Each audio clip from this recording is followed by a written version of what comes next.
আসসালামু আলাইকুম। আশা করি সবাই ভালো আছেন।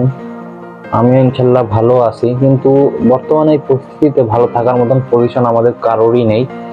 কারণ জানেন বর্তমানে যে বাংলাদেশের যে পরিস্থিতি, মানে ভারতের যেই আপনার কিছু কিছু রাজ্যে বন্যা হয়েছে, তো তারা আমাদের দেশের যে বাঁধটা ছিল, তাদের দেশের যে বাঁধ, ওই বাঁধটা কি খুলে দেয়। খুলে দেওয়াতে আমাদের এখানে পানি ছড়াই পড়ে, কিন্তু তাদের এটা একদমই উচিত নেই। কারণ তারা যে বাঁধটা খুলে দিবে, একবার তো আমাদের বলতে পারতো যে ভাই আপনারা বা আমাদের উপদেষ্টা যারা আছেন বর্তমানে, যে আমাদের অন্তর্বর্তীকালীন সরকার যিনি আছেন, তাকে তো বলতে পারতো যে বাঁধ খুলে দেওয়া হবে, আপনারা প্রস্তুতি নেন।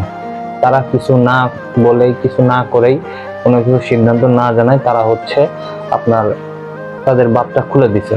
ভাই বর্তমানে আমাদের দেশের যে বন্যা কবলিত মানুষের যে পরিস্থিতি, শুধু তারাই বলতে পারবে যে তাদের কি অবস্থায় তারা আছেন। তো বাংলাদেশে 64 জেলার মধ্যে 10টি জেলা অলরেডি ডুবে গেছে। ফেনী, নোয়াখালী, কুমিল্লা দিয়ে বলেন, সব দিক ডুবে গেছে। চট্টগ্রামের একটি বাঁধও খুলে দেওয়া হয়েছে।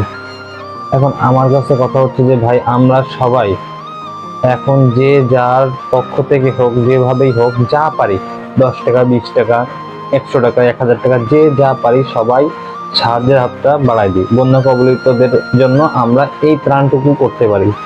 সবাই মিলে যারা আর কি, আমরা যেভাবে আছি, যে জায়গা থেকে পারি, বাঁধের পরিবর্তে বাঁধ নির্মাণ করতে হবে। এমত অবস্থায় তো বাঁধ নির্মাণ করা সম্ভব না, তো এটা আস্তে আস্তে করতে হবে।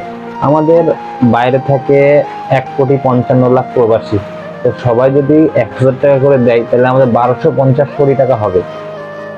ভারতের যে ফারাক্কা বাঁধ, ওইটা আপনার করতে লাগছে হচ্ছে 153 কোটি রুপি সম্ভবত। তো আমাদের যদি 1,55,00,000 প্রবাসী যদি আপনার 1000 করে টাকা দেয়, তাহলে বাংলা টাকা আসে 1250 কোটি টাকা। হয়তো আমার এই হিসাবে ভুল হতে পারে, এটা ক্ষমার দৃষ্টিতে দেখবেন।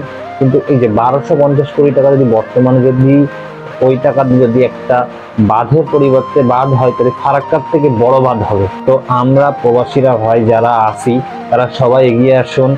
এবং আমাদের একটা জিনিস দেখে খুবই ভালো লাগতেছে যে আমাদের দেশের মানুষ সবার জন্য, সবার কি মায়া, এটা না দেখলে আপনি বুঝতে পারবেন না। একজন একটা ছোট বাচ্চা তার হজের জন্য টাকা জমাচ্ছিল, সে কিনা তার টাকাটা বন্যা কবলিত মানুষদের জন্য দিয়ে দিচ্ছে। দুর্গাপুজোর জন্য যেই টাকাটা রাখা হয়, একটা ফান্ড রাখা হয়, সেই ফান্ডটা দিয়ে দিচ্ছে। এর থেকে আর বড় কি হতে পারে?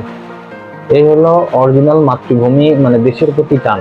এখন আমাদের একটাই করণীয়, যে আমরা দেশের জন্য সবাই সবার জায়গা থেকে এগিয়ে আসি। সবাই আপনারা সাহায্য করেন, আর কিছু কিছু আপনারা সাহায্য করবেন। কোথায় কিভাবে করবেন, এদেরকে কিভাবে বিশ্বাস করবেন, দেখেন কিছু কিছু ভাইয়েরা আছেন, তারা কিন্তু খুবই বিশ্বস্ত। যেরকম আমি মনে করি আরিফ ফাহিম চৌধুরী, তাদের একটা ফান্ডের একটা হয়তো বিকাশ, রকেট এজেন্ট বা ব্যাংকিং নাম্বার আছে, ওগুলো দিলে আপনার ওখানে দিতে পারেন।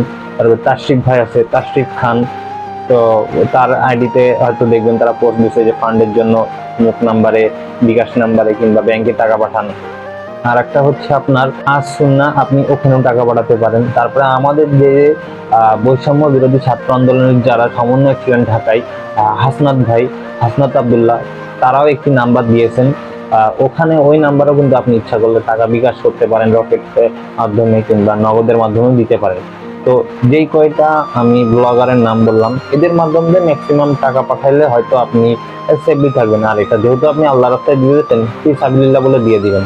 তো ভাই বেশি কথা বলবো না, আমার সবার কাছে একটাই দাবি, আমি ছোট মানুষ, কম বুঝি, আমার কথা যদি কোনো ভুল ত্রুটি হয়ে থাকে তো আমাকে ক্ষমার দৃষ্টিতে দেখবেন।